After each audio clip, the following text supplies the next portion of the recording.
یہ ایک liberal mind set کا بندہ تھا جس نے بہت ساری سینکشنز بھی لگائی اس دور میں اپنی ہی کمیونٹی کے اوپر، جس میں اذان دینے پہ پابندی لگا دی گئی، مساجد پہ پابندی لگا دی گئی.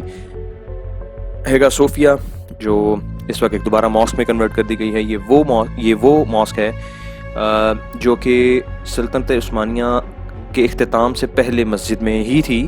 کمال اتاترک نے آ کر اس کو میوزیم میں کنورٹ کیا اور یہ اب دوبارہ اپنی اصل حالت پر لوٹا دی گئی ہے. تو کہنے کا مقصد یہ کہ ایک پاسٹ ہے مسلم لیڈرشپ کا جو کہ آپ کو ترکی میں دیکھنے کو ملے گا. ایک پاسٹ ہے پوری دنیا پہ حکومت کرنے کا مسلمان حکمرانوں کا، یہ آپ کو سلطنت عثمانیہ کی ہسٹری میں ملے گا. یہ ایک بہت بڑی ریزن ہے جب آپ آج دیکھتے ہیں کہ طیب اردگان جیسا لیڈر جو کہ آٹومنز کو بہت فالو کرتا ہے، سلطنت عثمانیہ کو بہت فالو کرتا ہے، مسلم آئیڈیالوجیکل اسٹیٹ کو بہت فالو کرتا ہے، تو باقی دنیا کو اب خطرہ ترکی سے اس لیے لگ رہا ہے کیونکہ وہ جانتے ہیں کہ مسلمان کے لیے شہید ہونا ایک بہت بڑے شرف کی بات ہے. اور اگر کوئی مسلم ملک جو کہ جس کے پاس لیڈرشپ کا ایکسپیرینس بھی ہو، اکانومی بھی اسٹرانگ ہو، اگر وہ اسٹرانگ ہو جائے گا 2023 کے بعد اکنامکلی بہت زیادہ اور ساتھ میں ڈیفنس اس کے پاس آ جائے، یا اس کا ایک الائی پاکستان جیسا ملک بن جائے جس ملک میں مسلم آئیڈیالوجی کو بہت حد تک ویلیو حاصل ہے، فالو ابھی بھی کیا جاتا ہے. پاکستان اس زمرے میں لبرل نہیں کہلایا جا سکتا جس طرح سے باقی یورپین کنٹریز ہیں یا اور کچھ مسلم ممالک کو بنایا جا رہا ہے.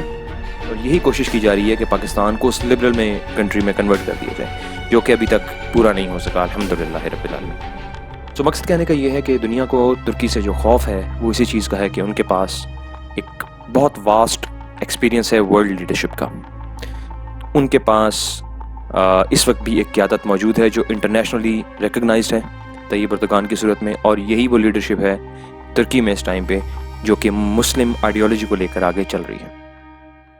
یہ تمام ڈراماز جو ترکش آپ جن کے نام سن رہے ہیں، ارطغرل ہو گیا، کرلوش عثمان ہو گیا، پایہ تخت سلطان عبدالحمید ہو گیا، یونس امیر ہو گیا، یہ تمام سیزنز وہ ہیں جو کہ پریزیڈنٹ رجب طیب اردگان کے دور میں ترکی میں بنائے گئے اور ٹیلی کاسٹ ہوئے، اور بہت پریز کیا گیا پبلک میں ان ڈراماز کو، ان کی سٹوری لائن کو، جو کہ 90% 80% ریئل ایونٹس پہ بیس کرتی تھی.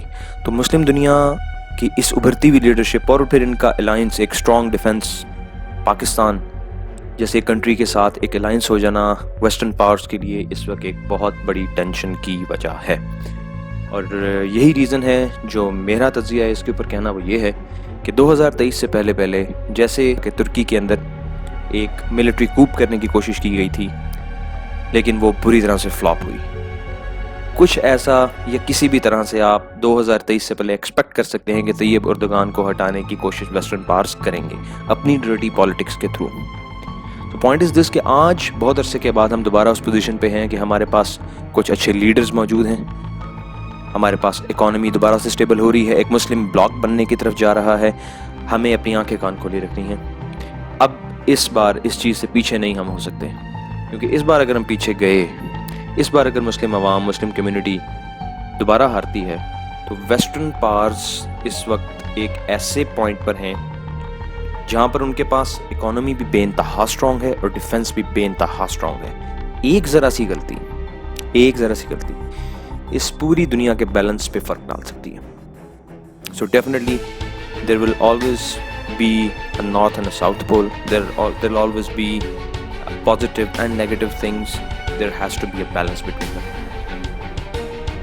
آج کی ہماری ویڈیو کا تعلق اس ایک چیز سے تھا کہ کچھ ان پوائنٹس کو پوائنٹ آؤٹ کیا جائے جن کی وجہ سے آپ اگر انٹرنیشنل پالیٹکس اور انٹرنیشنل میڈیا کو دیکھیں گے تو کچھ نیوز آپ کی نظر سے ایسی گزریں گی کہ آپ کو یہ احساس ہوگا کہ جیسے پہلے پاکستان کے پیچھے ویسٹرن میڈیا اور ویسٹرن پاورز پڑی ہوئی تھیں، آج ترکی کے پیچھے بھی نظر آتی ہیں، کیونکہ وقت کے ساتھ ساتھ 2023 قریب آتا جا رہا ہے. ترکی پہ لگی ہوئی ٹریٹی آف لوزان کی سینکشنز ختم ہو جائیں گی، ترکی اور اکنامکلی اسٹیبل ہو جائے گا، اور ساتھ میں ان کے پاس جو لیڈر اس ٹائم پر موجود ہے وہ اپنی پاسٹ آٹومن کی ہسٹری کو بہت پریز کرتا ہے اور مسلم آئیڈیالوجی پہ چلتا ہے، اور مسلم بلاک بھی ایک بنتا جا رہا ہے. تو یہ ویسٹرن پاورز کے لیے اس وقت ایک لمحہ فکریہ ہے. ہم بالکل اس چیز کو ہمیں سپورٹ کرنا چاہیے، ہمیں اس رستے پر چلنا چاہیے جس رستے پہ چلنے کا ہمیں قرآن و سنت کہتی ہے. ہمارا فرض بنتا ہے کہ ہم اس آئیڈیالوجی کو فالو کریں جو آئیڈیالوجی ایک مسلمان کو فالو کرنی چاہیے. تو ناظرین، بہت بہت شکریہ آپ کی ہمارے اس چینل پہ آنے کا اور ہمارے اس ویڈیو کو دیکھنے کا. اگر آپ نے ہمارے چینل کو سبسکرائب نہیں کیا تو کائنڈلی ہمارے چینل کو سبسکرائب کر دیجیے تاکہ آگے آنے والی اس طرح کی مسلم ہسٹری اور کرنٹ افیئرس سے ریلیٹڈ اور انٹر لنکڈ ویڈیوز آپ تک پہنچ سکیں.